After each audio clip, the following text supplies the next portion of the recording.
Hello, mic sound check.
Hello, mic sound check. Isang mapagpalang hapon po sa bawat isa. Purihin ang pangalan ng Panginoon. At tayo po nagpapasalamat sa Diyos sa napakagandang Sunday afternoon na kanyang pinagkaloob sa atin dito sa ating gawain. At sa i-welcome ang bawat isa, maging ating mga kasama online.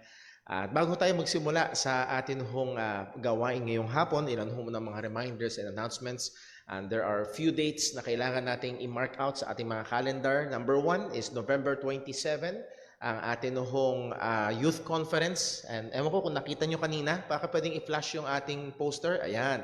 Online din, baka magandang makita rin nila. The first and greatest. Yan ho ang tema. And that is about the commandment of loving God. That's the first and greatest commandment. Loving God with all our heart, mind, and strength. Doon iikot yung tatlong preaching. At we are very, very excited ho. Nakita niyo ho sana yung first, kung naalala niyo ho, yung first YouthCon, it's about glorifying God, living for glory. Ngayon naman, it's about loving God. And that's a good foundation sa ating youth conference that is theocentric, nakasentro ho sa Panginoon. Pag-pray ho natin na ito'y pagpalain ng Diyos. So that's November 27, that's a holiday. Muli, we are expecting around 100, 120 na mga young people from different churches. And I pray and hope na we as JCBC ay maging good host church, maging hospitable tayo. So inaasa din ng mga kapatiran to be here to serve at maging encouragement po sa kanila. And then next dates will be December 17. That will be our Christmas service. At katulad nung ginagawa natin taon-taon, evangelistic ang service sa umaga, and then nahandun sa hapon yung ating celebration and fellowship service. So, pag-pray natin, huwag niyo munang isipin yung potluck sa gabi.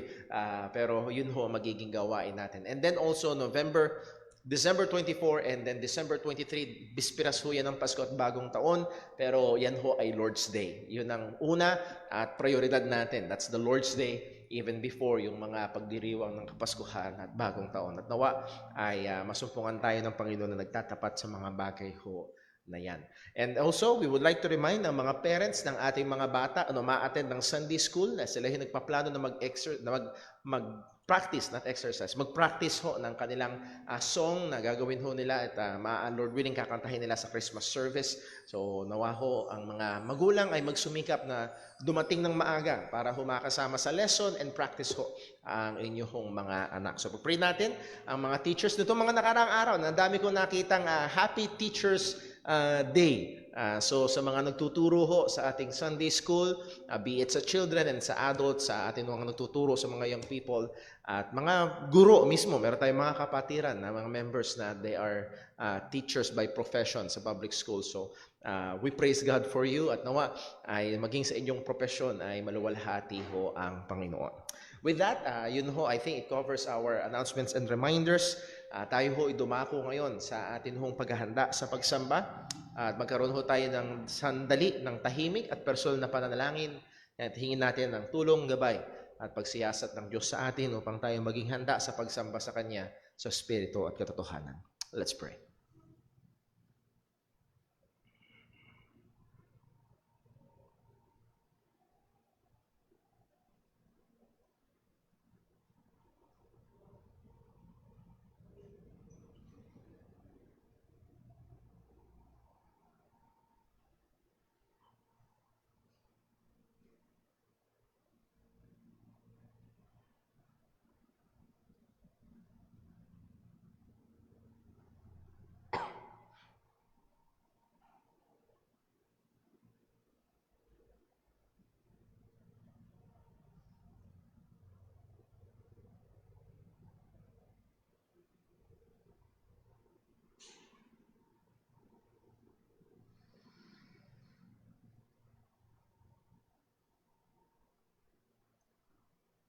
Tayo po ay sama-samang manalangin. Panginoon naming Diyos, aming Ama sa langit, muli karapat-dapat ka lamang itaas, karapat-dapat ka lamang purihin, karapat-dapat ka lamang pag-alayan ng aming buong sarili. O Panginoon, salamat po sa dakilang kaligtasan na iyong ginawa sa pamamagitan ng aming Panginoong Hesukristo.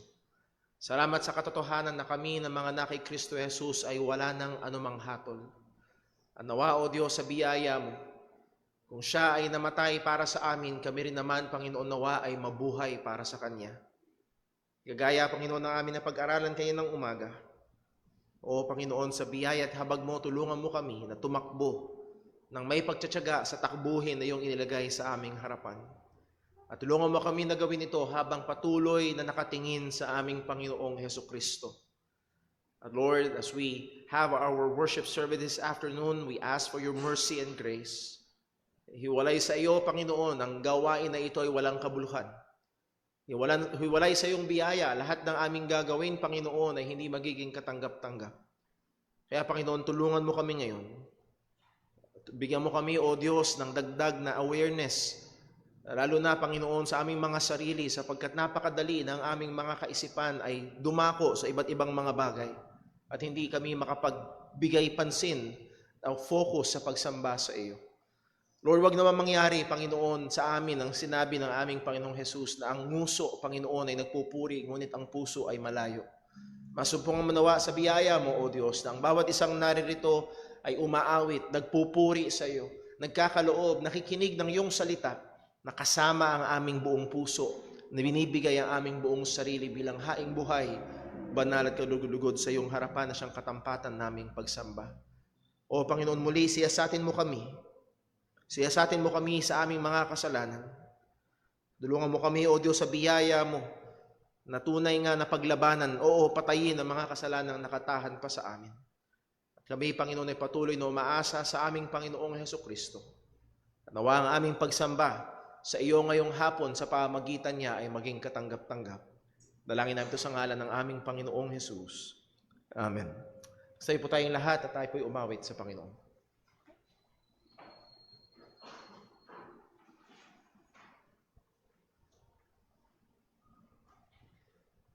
At tayo po yung mawit sa Panginoon. Nawitin po natin The Solid Rock.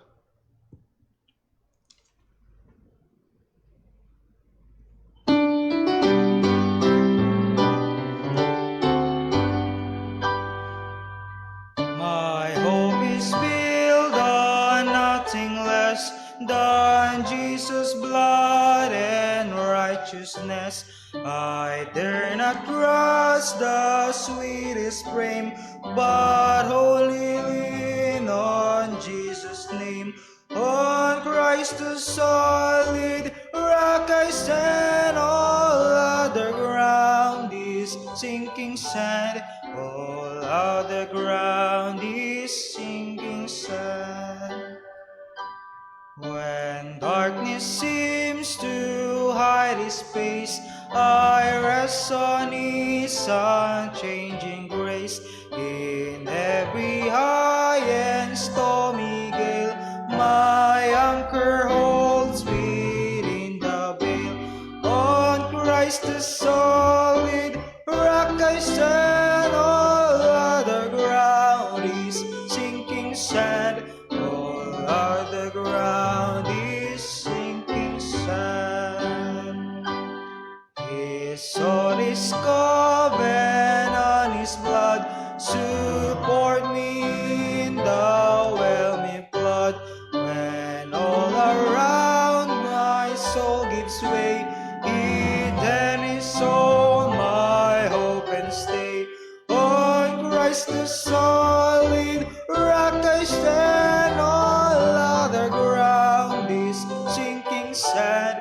All other ground is sinking sand. When he shall come with trumpet sound, oh may I then in him be found, rest in his righteousness alone, faultless to stand before the throne. On Christ the solid rock I stand, all other ground is sinking sand. All other ground is sinking sand. Tayo po yung manatiling na tayo para po sa pagbasa ng salita ng Diyos.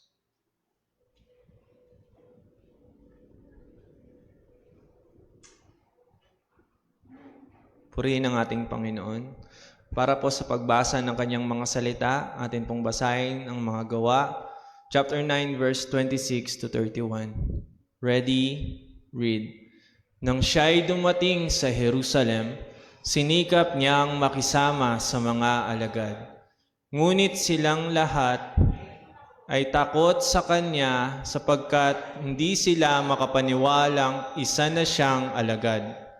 Kaya't iniharap siya ni Bernabe sa mga apostol at isinalaysay nito sa kanila kung paanong nagpakita at nakipag-usap kay Saulo ang Panginoon noong siya'y nasa daan papuntang Damasco. Sinabi rin nito kung paanong si Saulo ay buong tapang na nag-aral sa Damasco sa pangalan ni Jesus. Mula nooy kasama na nila si Saulo sa Jerusalem at buong tapang na nangangaral sa pangalan ng Panginoon. Nakipag-usap at nakipagtalo rin siya sa mga Helenista, kaya't siya'y pinagsikapan nilang.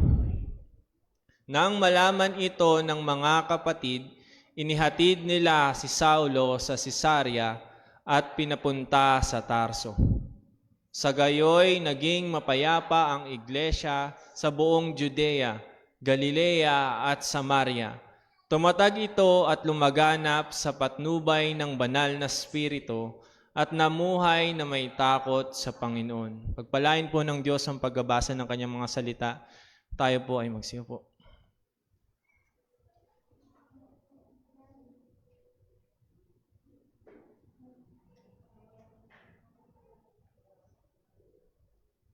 Muli po tayong mawit sa Panginoon. Awitin po natin, Send the Light.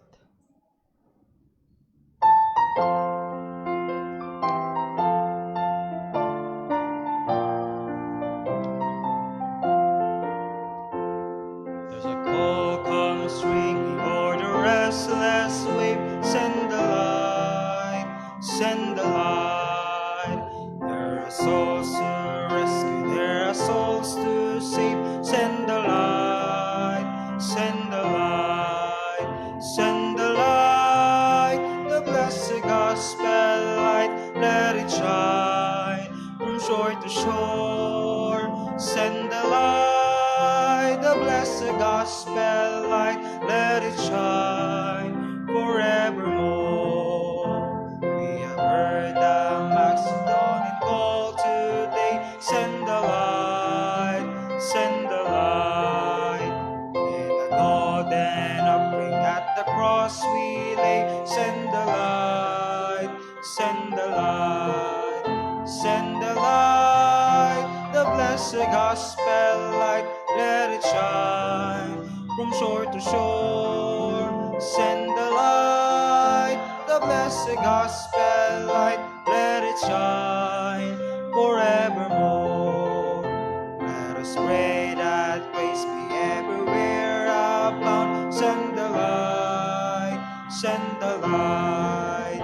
And that Christ-like spirit everywhere be found. Send the light, send the light, send the light. The blessed gospel light, let it shine from shore to shore. Send the light, the blessed gospel light, let it shine forevermore. Let us not grow weary in the work of love. Send the light, send the light. Let us gather jewel for a crown above. Send the light, send the light, send the light. The blessed gospel light, let it shine from shore to shore. Send the light, the blessed gospel light, let it shine from forevermore.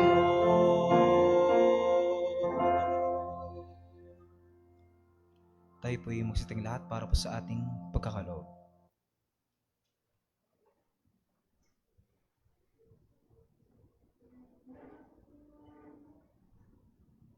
Magandang hapon mga kapatid, purihin ng Panginoon para po sa pagbasa ng kanyang mga salita. Mga talatang batayan po sa ating pagkakaloob mula sa 2 Corinthians chapter 9, verse 6 to 8. Sabay-sabay po nating basahin. Ready, read. At ito ang ibig kong sabihin, ang nagtatanim ng kaunti ay kaunti rin ang aanihin, at ang nagtatanim ng marami ay marami rin ang aanihin. Ang bawat isa ay magbigay ayon sa ipinasya ng kaniyang puso, hindi nang hihinayang o napipilitan lamang, sapagkat iniibig ng Diyos ang masayang nagbibigay.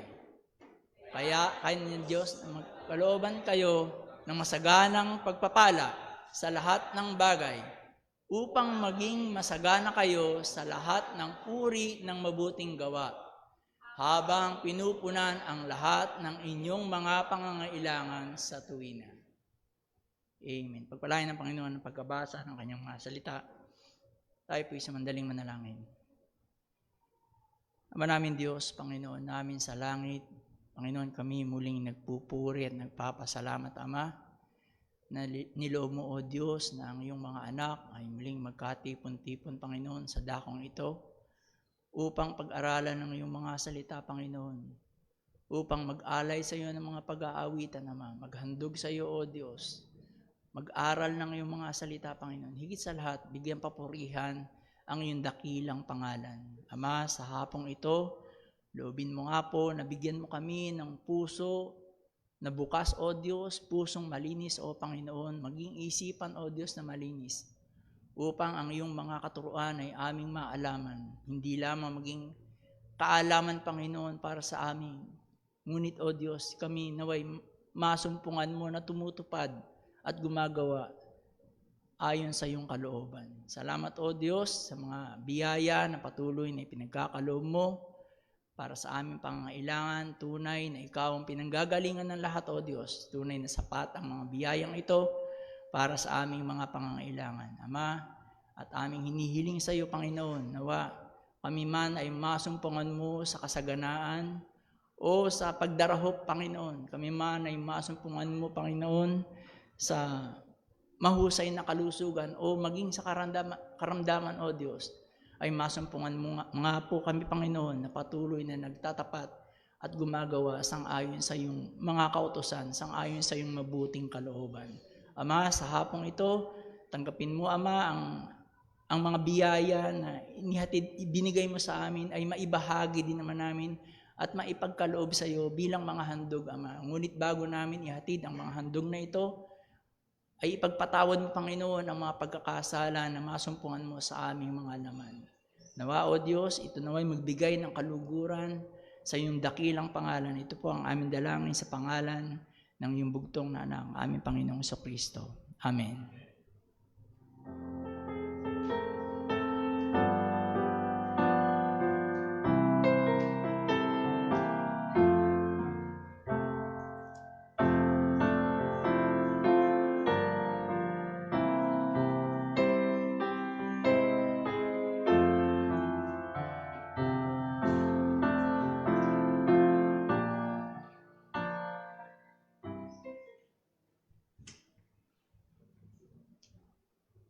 At tayo po'y magsitayong muli. Muli pa tayong mawag sa Panginoon. Awitin po natin, Oh, how I love Jesus.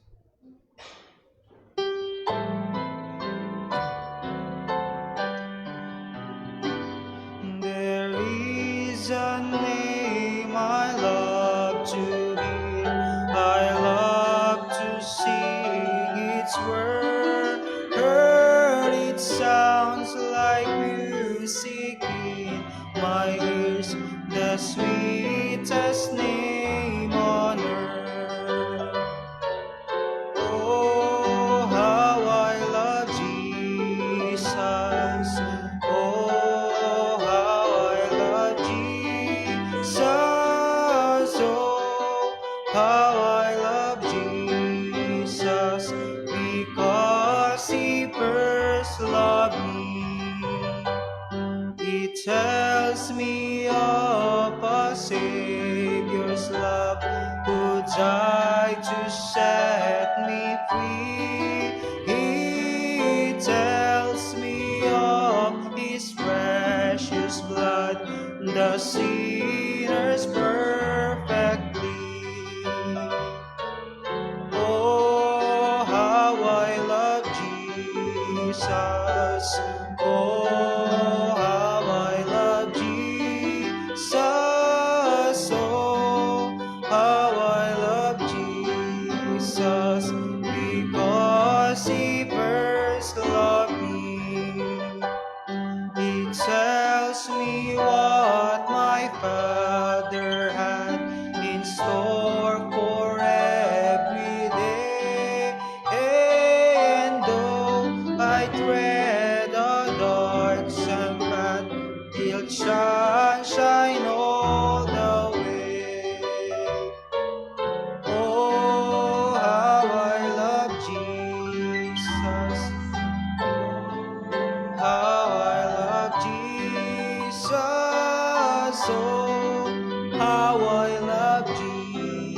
Jesus, because He first loved me. It tells of one whose loving heart can feel my deepest woe. Oh, each sorrow bears a part that none can bear below. Oh, how I love Jesus. Oh, how I love Jesus. Oh, how I love Jesus, because He first loved me. Magsipo na po lahat?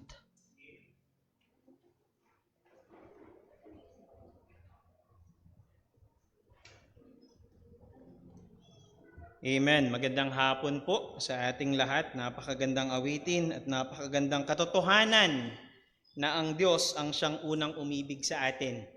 Kaya po natin nagagawang ibigin pabalik ang ating Panginoon. Ngayon po ay tumungo tayo sa ating pag-aaral ng salita ng Diyos ngayong hapon. Noon pong 1962 sa Jakarta, Indonesia, ay nadepensahan ng Pilipinas ang ika-4 na straight wins o ika-4 na straight na panalo sa Asian Games Championship.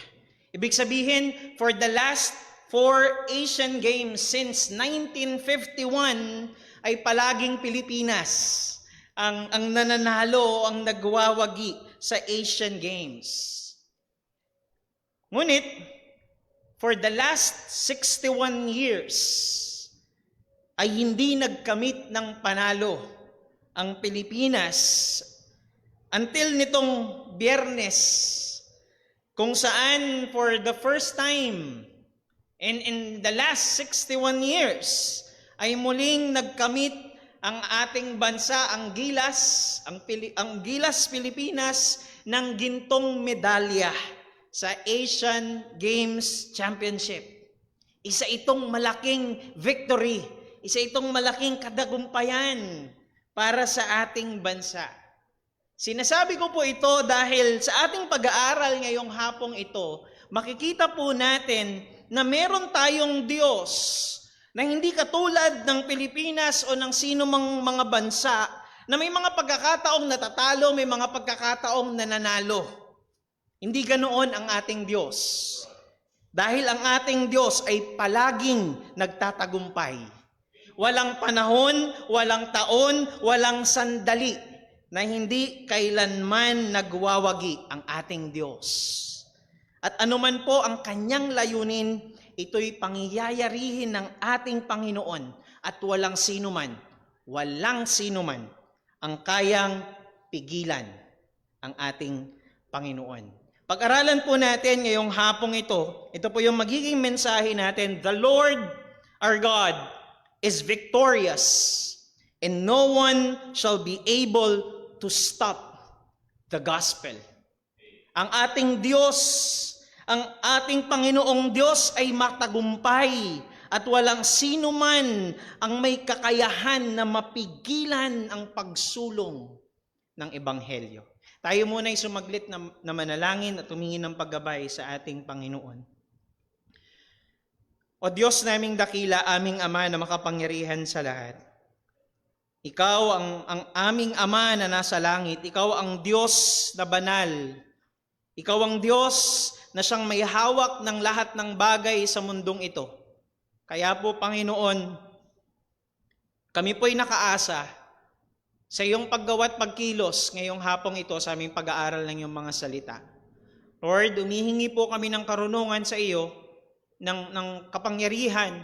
Nawa, Panginoon, buksan mo ang aming mga tainga, buksan mo ang aming mga puso. Ikaw ang siyang kumilos, Panginoon, sa amin. At ikaw ang siyang magturo, magmula sa iyong mga salita, ng mga nakamamanghang mga salita na amin pong matatagpuan sa Biblia. We pray, Lord, ng iyong paggabay po, Panginoon, sa amin.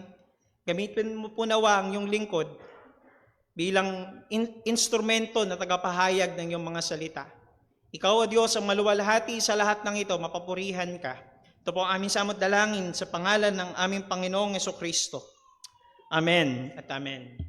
Kung maaalala po natin, going back sa chapter 8 ng Book of Acts, nagsimula yung chapter 8 ng Book of Acts na ang sabi niya sa verse number 1, and Saul was consenting unto his death, pertaining kay Stephen.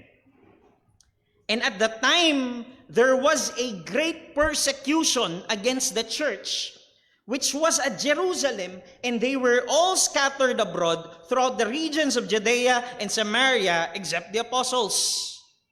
So kung titignan po natin itong talatang ito, kumbaga sa isang movie series. So, sino po rito yung mga mahilig manood ng mga movies, ng series, or mahilig mag-movie marathon, no? Yung pinapanood nyo, yung inyong paboritong K-drama, no? Naka-play lang yan, tapos makakatulugan nyo na, no? Nagpe-play lang siya.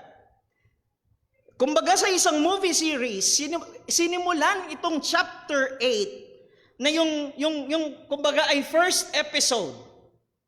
Ang genre nito ay thriller.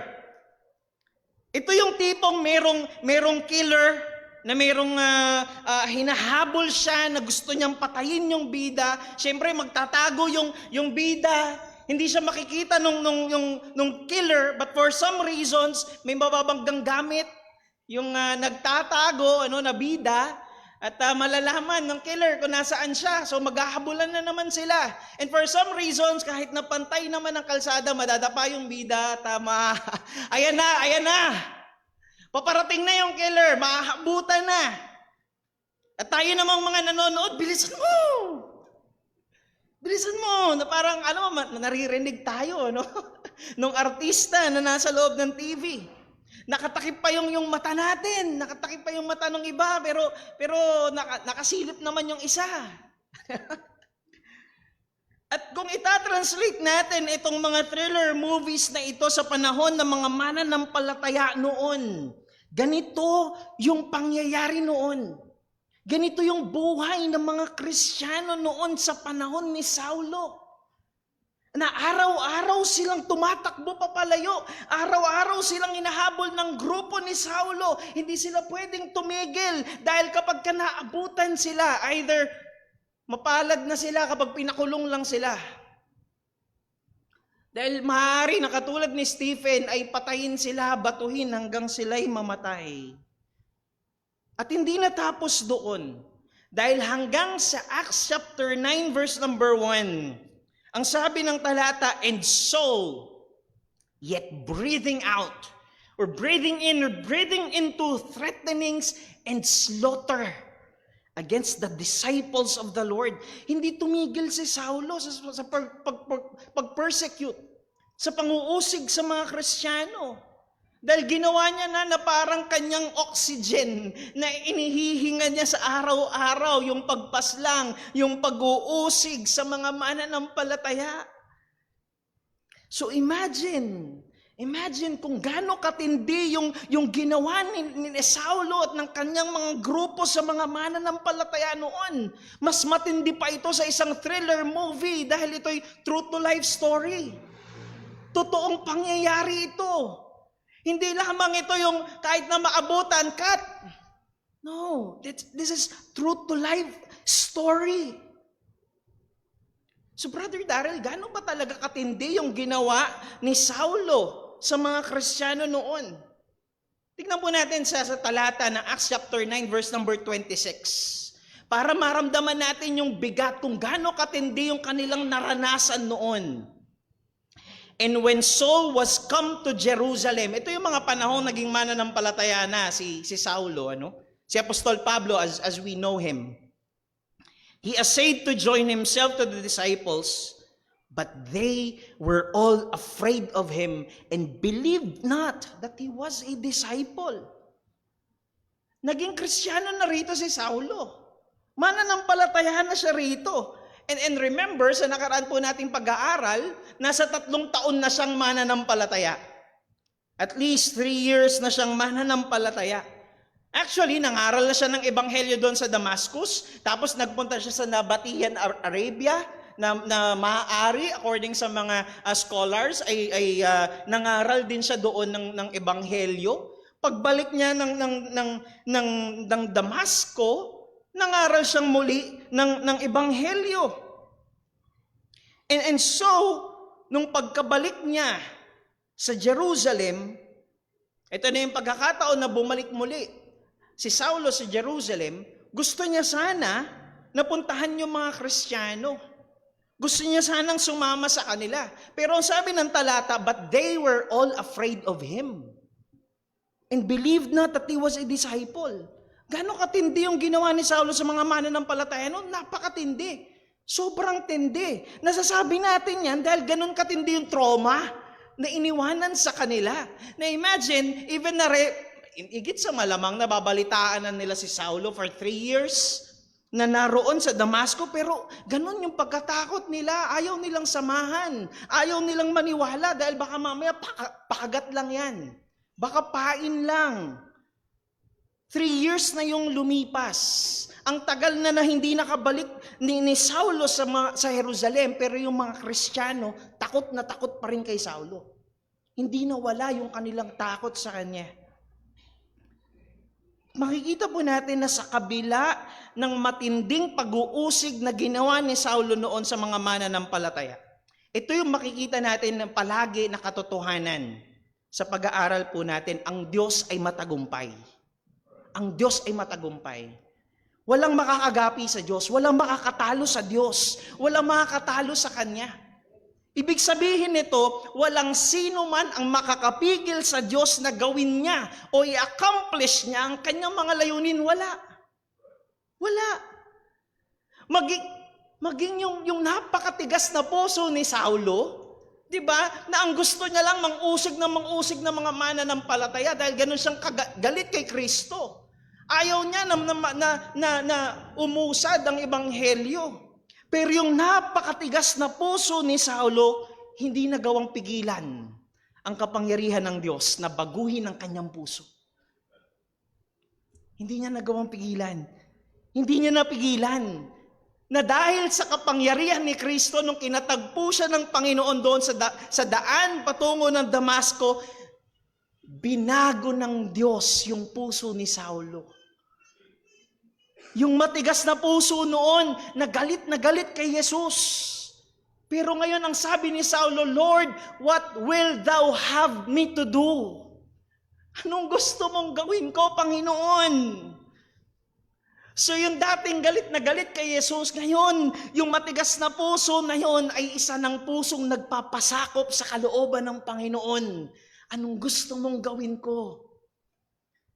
Walang makakapigil sa Diyos. Walang makakapigil sa pag-usad ng ebanghelyo.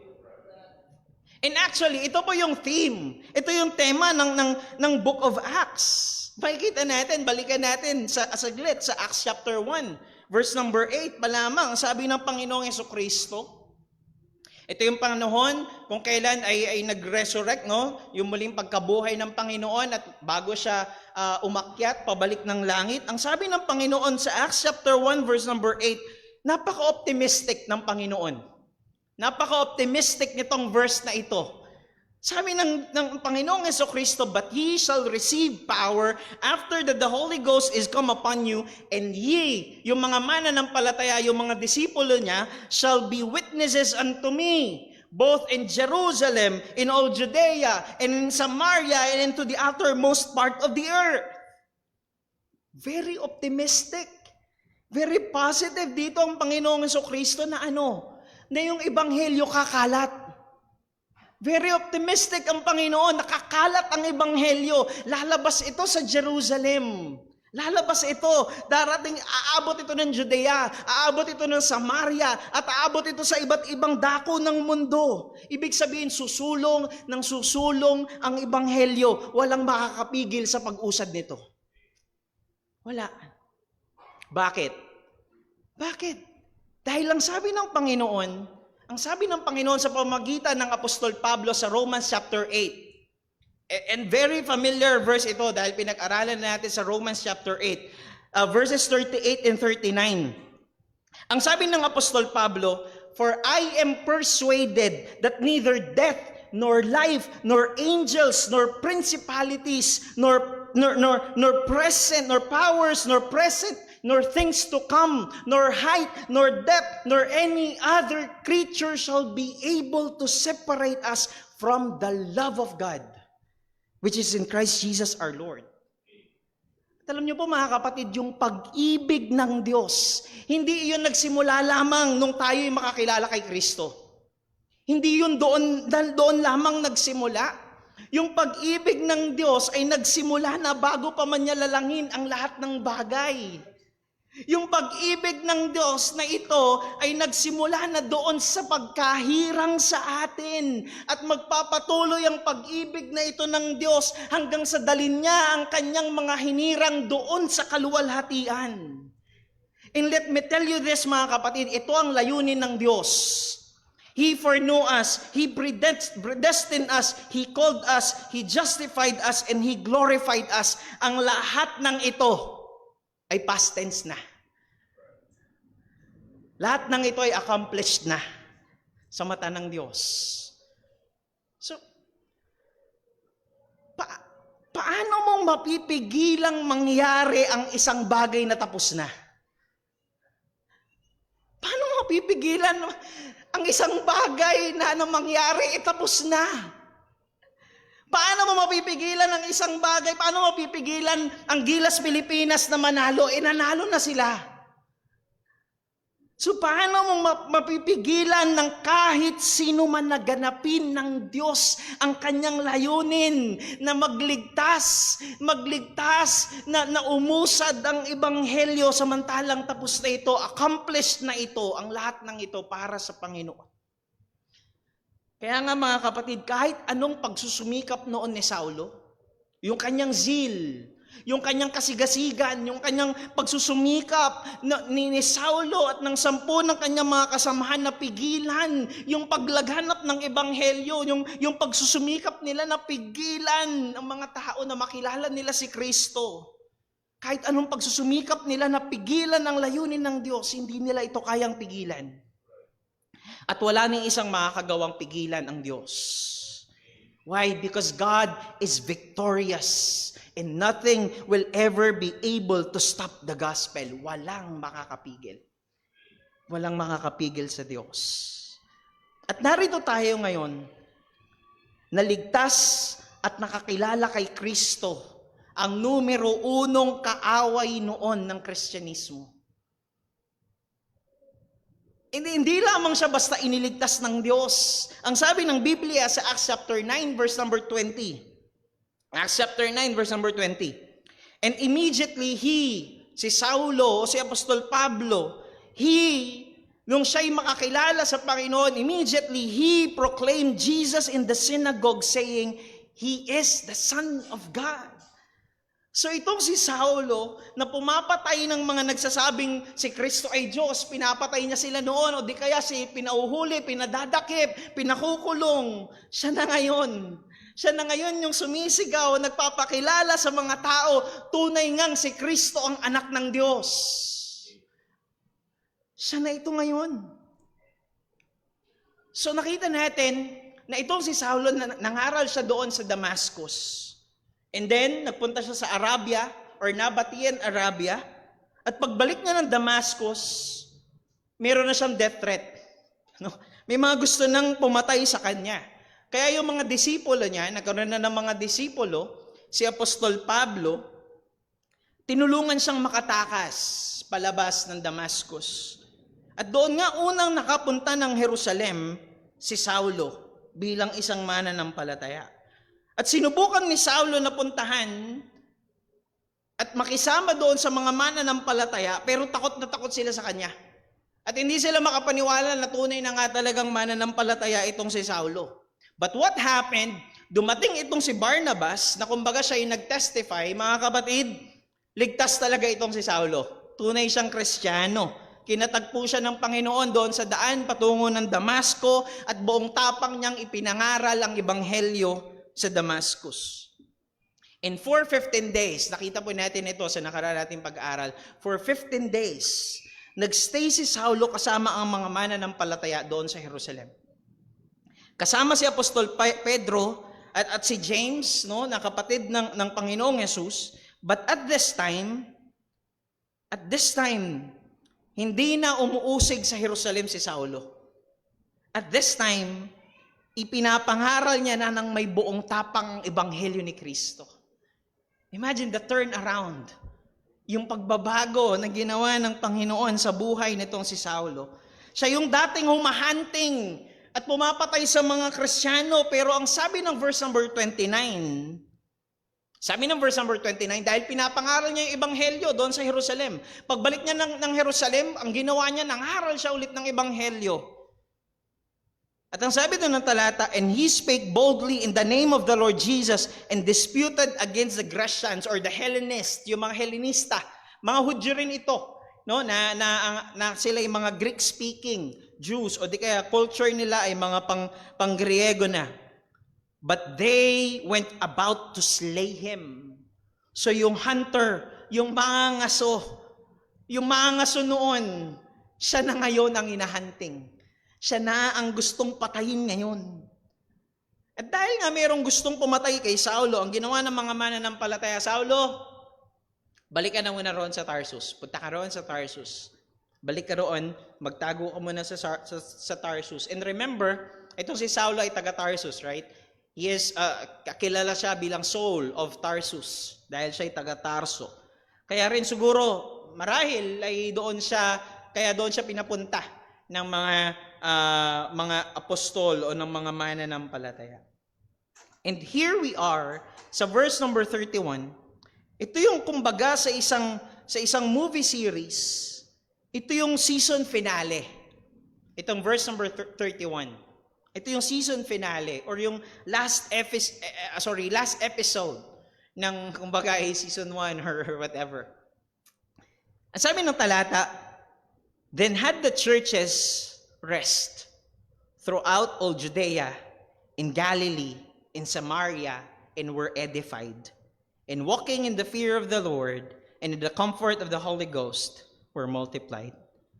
At ang una nating bibigyan ng pansin dito ay yung sinabi sa simula ng talata, then had the churches rest throughout all Judea, in Galilee, in Samaria. Yung word po na rest dyan ay maaari ding i-translate sa word na peace. Actually, yun ang ginamit sa ESV. And maging sa binasa natin kaninang Tagalog, yung ginamit doon ay pinayapa, or naging payapa. Ginamit. Galing ito doon sa translation ng word na peace. So tignan natin dito mga kapatid, nagumpisa yung storya ni Saulo noon sa pagpaslang niya kay Stephen. Kumbaga, nandoon yung first episode.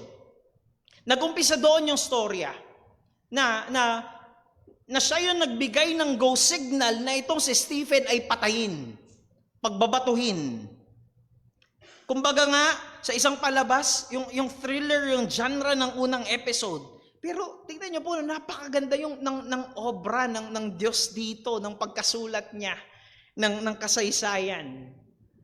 And ma-appreciate natin ang Diyos dito dahil para siyang isang napakahusay na direktor at manunulat ng isang palabas o ng isang istorya na punong-puno ng karunungan. So makita natin dito na ito yung takbo ng storya. Humarap ang iglesia sa maraming panganib.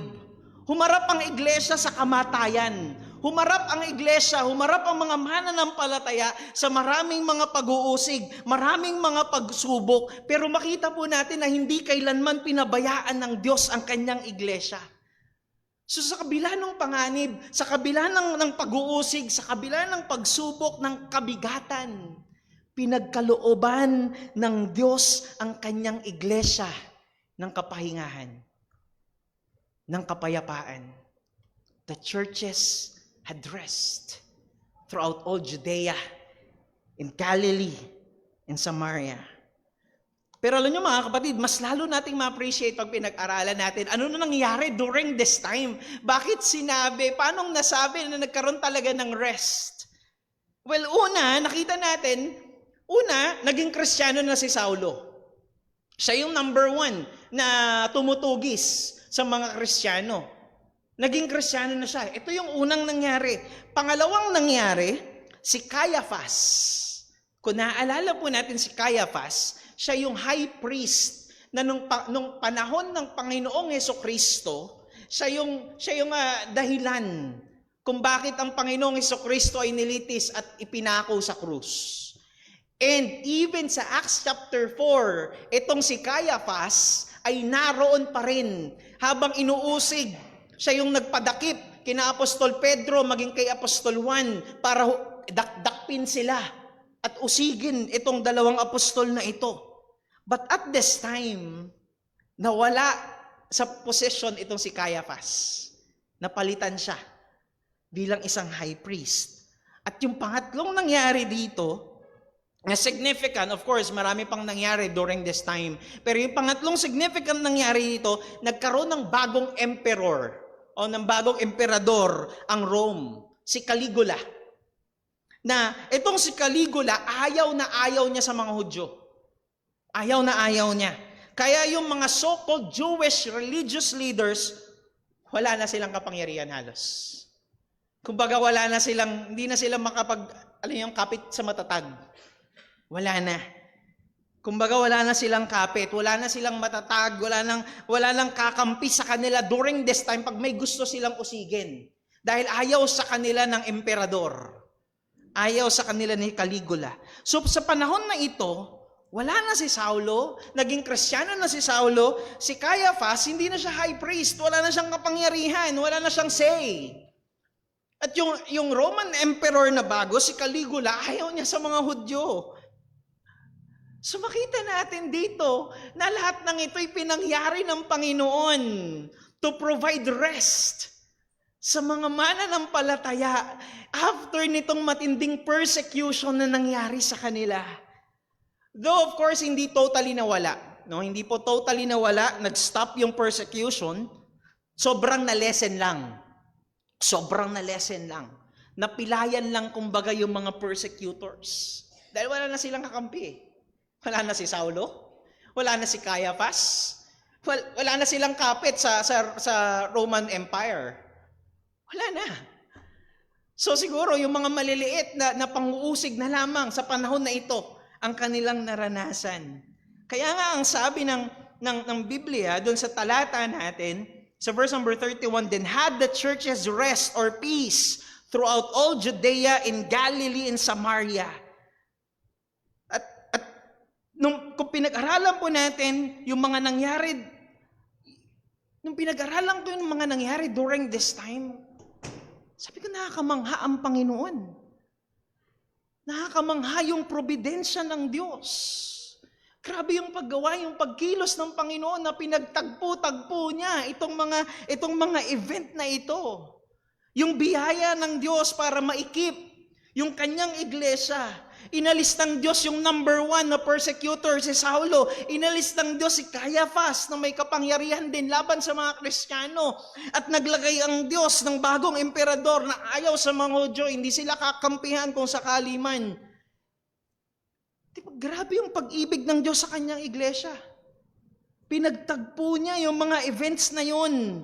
Para ano? Para pagkalooban ng pahinga o ng kapayapaan ng kanyang iglesia.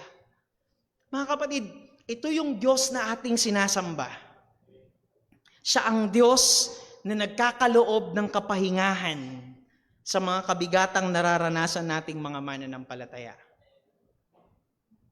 Pinagkakalooban niya ng kapayapaan ang kanyang mga anak maging sa gitna ng mga kabigatan, maging sa gitna ng mga kahirapan, maging sa gitna ng anumang mga bagay na nararanasan natin. Ganun kamahal ng Diyos ang kanyang iglesia. Mga kapatid, araw-araw tayong humaharap sa kabigatan. Araw-araw tayong humaharap, araw-araw tayong nakikibaka sa kasalanan, kaya nais kong paalalahanan ng bawat isa sa atin na sa Diyos lamang tayo makakasumpong ng tunay na kapahingahan at kapayapaan. Hindi mo matatagpuan yan sa mga bagay na labas sa Diyos.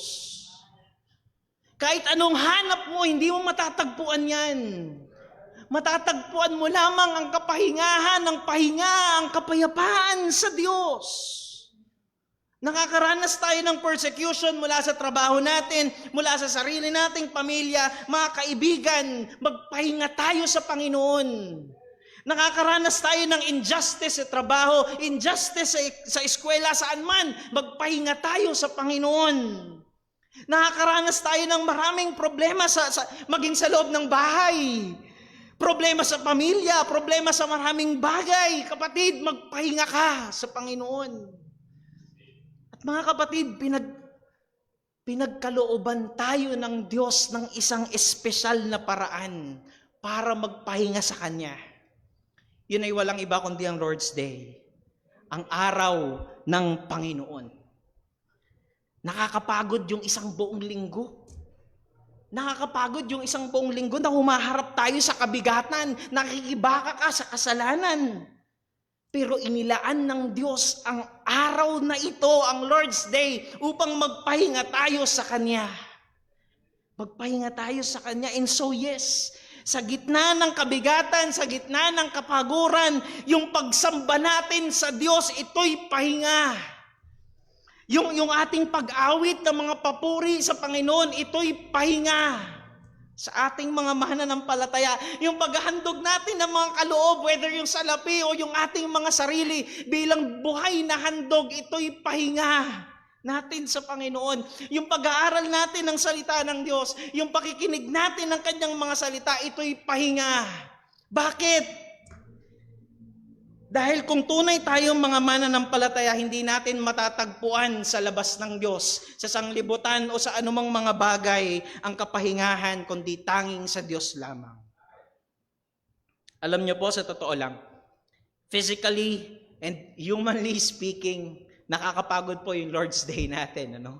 Imagine, Sunday school, tapos may morning service, ilang oras na pahinga, service na naman ulit, may prayer meeting, at katulad yan, ngayon, meron pa kaming fellowship ng mga young people, sa totoo lang, nakakapagod physically and mentally. Pero mga kapatid, yung katotohanan na ngayong araw na ito, ngayong araw ng Panginoon, hindi ka nakaharap sa sanglibutan. Ngayong araw na ito, hindi ka nakaharap sa mga kabigatan. Ngayong araw na ito, hindi ka nakaharap sa kasalanan. Ngayong araw na ito, hindi ka nakaharap sa mga bagay na nagpapahirap sa iyo. Hindi ka nakaharap sa kasalanan o sa anumang bagay, kundi ngayong araw na ito, nakaharap ka. Kaharap mo ang Diyos sa iyong pagsamba. Kaharap natin ang Diyos abang inaalay natin ang ating mga sarili bilang buhay na handog sa Kanya.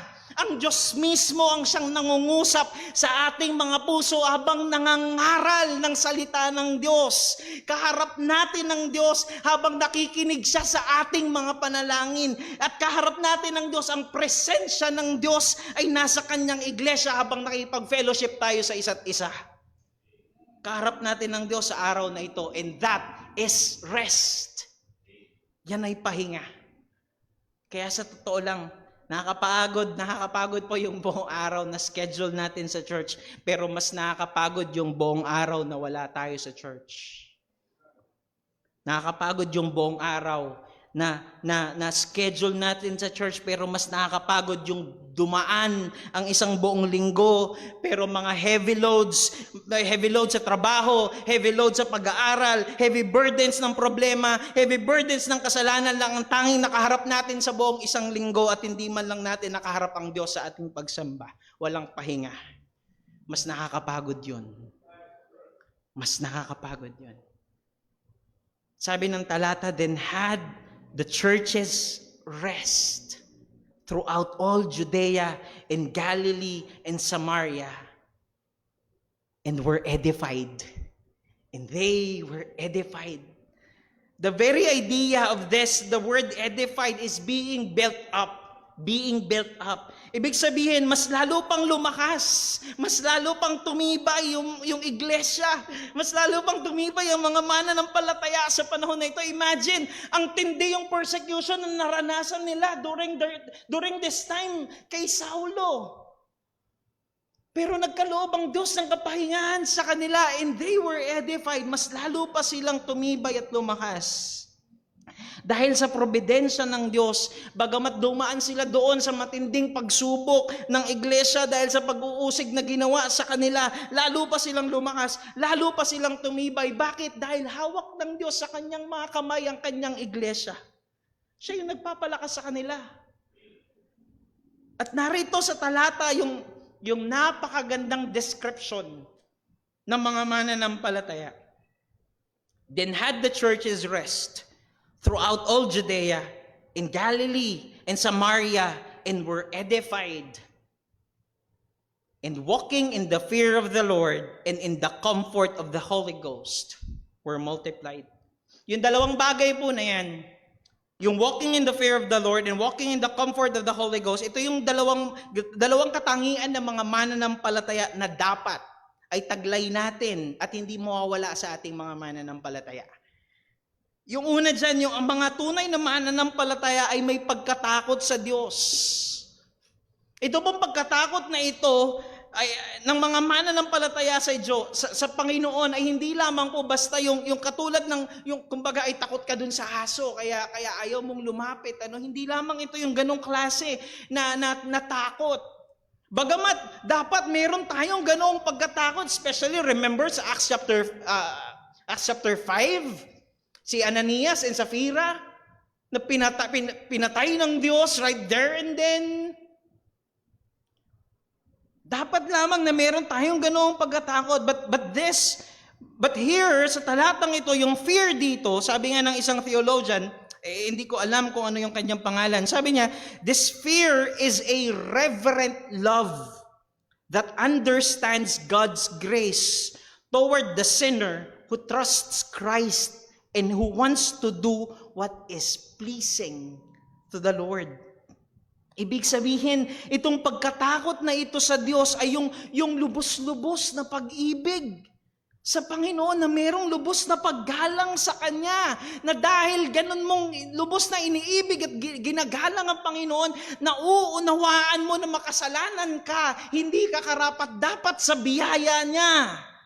Kaya ang dapat na gawin natin bilang nauunawaan mo na biniyayaan ka lamang ng Panginoon ay gawin kung ano yung bagay na makakapagbigay lugod sa Kanya. Ano yung bagay na makapagbigay ng kaluguran sa Panginoon? So ibig sabihin yung paglakad ng may pagkatakot sa Diyos, ibig sabihin lamang nun na dahil sa pag-ibig natin, dahil kinikilala natin yung kadakilaan ng Diyos, ang palagi natin kinoconsider, malulugod ba ang Diyos dito sa bagay na ito? Malulugod ba ang Diyos dito sa gagawin ko? Malulugod ba ang Diyos sa iniisip ko? Malulugod ba ang Diyos? Ito yung description. Unang description na dapat na taglay nating mga mananampalataya at hindi mawawala sa atin. At yung pangalawa na description dyan is walking in the comfort of the Holy Ghost. Of course, mga kapatid, nakaasa lamang tayo sa paggabay at pagpatnubay ng banal na Espiritu. Tayo iibig sa Diyos, tayo lalakad ng may pagkatakot sa Kanya na hindi tayo nakaasa sa ating mga sarili. Hindi po natin kaya. Hindi mo kaya. Hindi ko kaya. Hindi natin kaya. Tayo'y nakaasa lamang sa kapangyarihan ng banal na Espiritu sa ating mga buhay. At yung panghuli dyan na makikita natin dyan sa talata, the churches had rest. The churches were edified.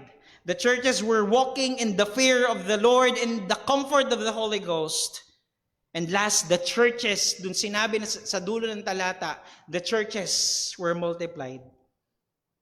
Wow. Pinapatay na sila. Inuusig na sila. But they were multiplied. Hindi lamang lumago. Hindi lamang sila tumibay spiritually, yung mga mananampalataya noon, despite na dumaan sa matinding persecution, kundi lumago din sila, yung mga mananampalataya, yung mga iglesia noon in numbers, they multiplied. But of course, mga kapatid, wag po tayong masisilaw sa numero, ano? Hindi po tayo nagpaparamihan. Hindi po yun ang goal natin. The point here ay hindi yung pagdami ng kanilang bilang. The point here ay hindi yung pagdami ng kanilang bilang. The point here ay hindi tayo mag-focus doon sa numbers. Don't miss the point. Ang punto rito ay merong mga naliligtas. The point here ay ina-accomplish ng Diyos ang kanyang layunin. Dahil may mga nililigtas pa rin ng Diyos sa kabila ng matinding karanasan na nararanasan nila noon. Hindi naging pabaya ang Diyos.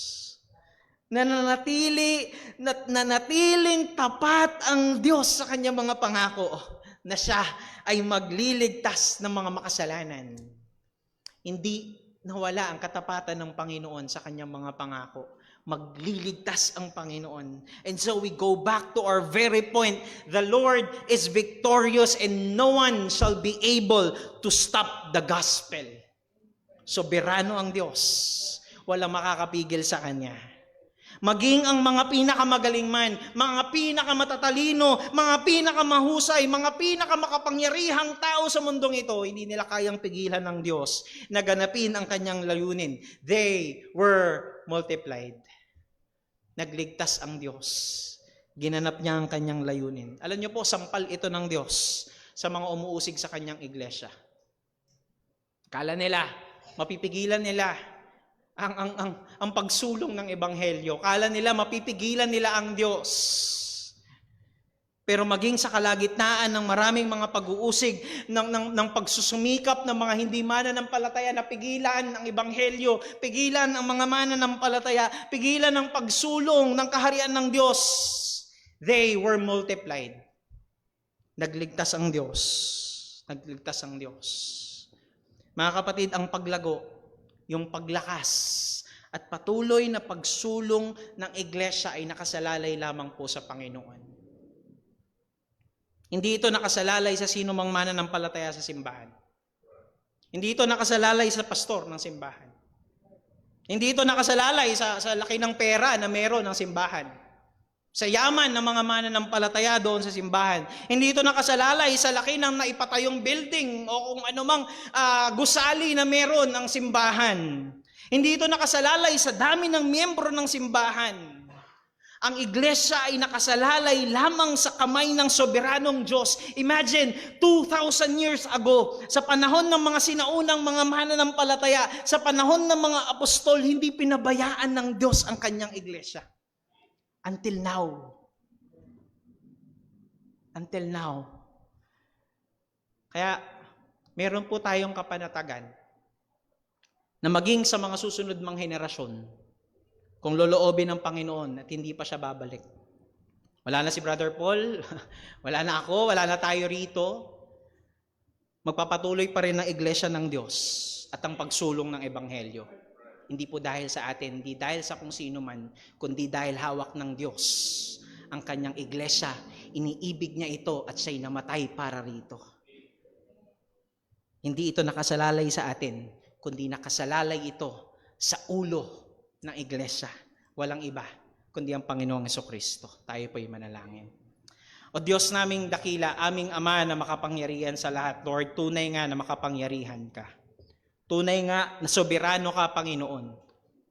Lord, salamat dahil alam po namin na kami mga recipient ng dakilang biyaya mo, Diyos. Na bagamat kami mga makasalanan, bagamat kami hindi karapat-dapat, Lord, namatay ka para sa aming mga kasalanan. Salamat po, Panginoon. Salamat po. At nawa, O Diyos, bilang pagtanaw sa pag-ibig mo na ito, tulungan mo kami na tulad ng description ng mga mananampalataya noon, they were walking in the fear of the Lord and they were walking in the comfort of the Holy Ghost. Lord, tulungan mo po kami na sa araw-araw ng aming mga buhay, kami lumakad, kami mabuhay na mayroong ganoong pagkatakot sa iyo, na nauunawaan namin ang biyaya mo sa aming mga buhay, na aming kinokonsidera sa aming mga buhay sa araw-araw ay walang iba kundi malugod ka. Malugod ka, Panginoon. At tulungan mo kami sa araw-araw ng aming mga buhay na umasa lamang sa patnubay ng banal na Espiritu. O Diyos, salamat po dahil alam po namin na Ikaw ang siyang may hawak ng buhay ng bawat isang mga mananampalataya. Hindi po ibig sabihin nito, hindi kami makakaranas ng mga kabigatan, ng mga kapaguran, ng anumang kabigatan sa buhay. Pero alam po namin na hawak mo kami, Panginoon. Na pangangalagaan mo ang iyong iglesia hanggang sa iyong muling pagbabalik. Salamat po, Panginoon. Purihin ka, maluwalhati ka. Ito po ang aming samot dalangin sa matamis at makapangyarihang pangalan ng aming Panginoong Jesucristo. Amen. Amen. Tayo pong lahat ay magsitayo, ating pong awitin ang ating pawakas na awit.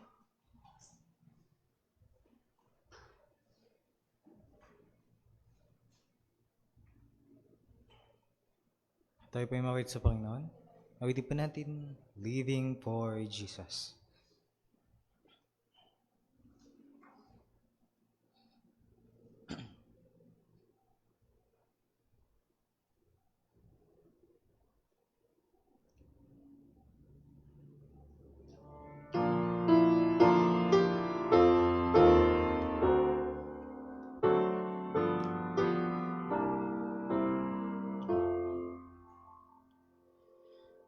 Living for Jesus, a life that is true, striving to please Him in all that I do, yielding allegiance, glad-hearted and free.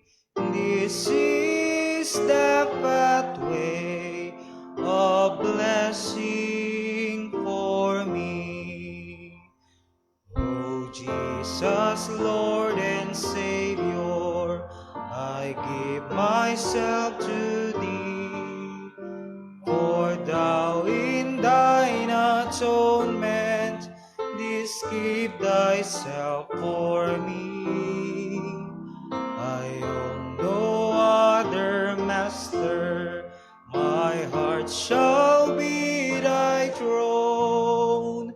My life I give henceforth to live, O Christ, for Thee alone.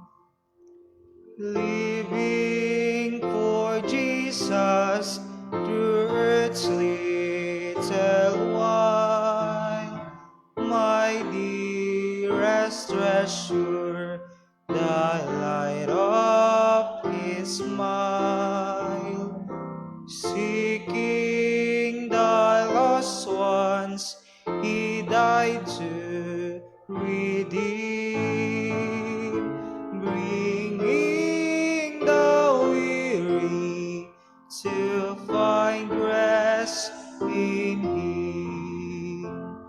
Oh Jesus, Lord and Savior, I give myself to Thee, for Thou in Thine atonement didst give Thyself for me. I own no other master, my heart shall be Thy throne. My life I give henceforth to live, O Christ, for Thee alone.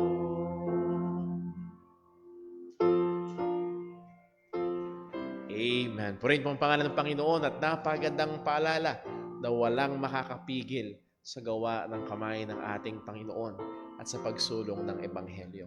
Patuloy nating ibahagi ang Ebanghelyo sa iba. Patuloy tayong mag-share ng gospel tract. Patuloy tayong maging mabuting patotoo at walang makakahadlang sa pagkilos at pagliligtas ng Panginoon. At sa ating paghiwa-hiwalay nawa, mga kapatid, tayo patuloy na maging maliwanag na ilaw at maalat na asin sa man tayo nilagay ng Diyos at ang pagmamahal ng ating Ama, ang biyaya ng ating Panginoong Kristo at ang kapangyarihan ng Banal na Espiritu sa bawat isa sa atin at patuloy tayong maging instrumento ng katwiran alang-alang sa kaluwalhatian ng kanyang banal na pangalan. God bless po, magandang hapon. Dito tatapos ang ating panghapong gawain ng pagsamba. And after, medyo maaga tayong tapos ngayon, after 10 minutes, 3:31 ay magsisimula ho ang ating prayer meeting. God bless po. We're now dismissed.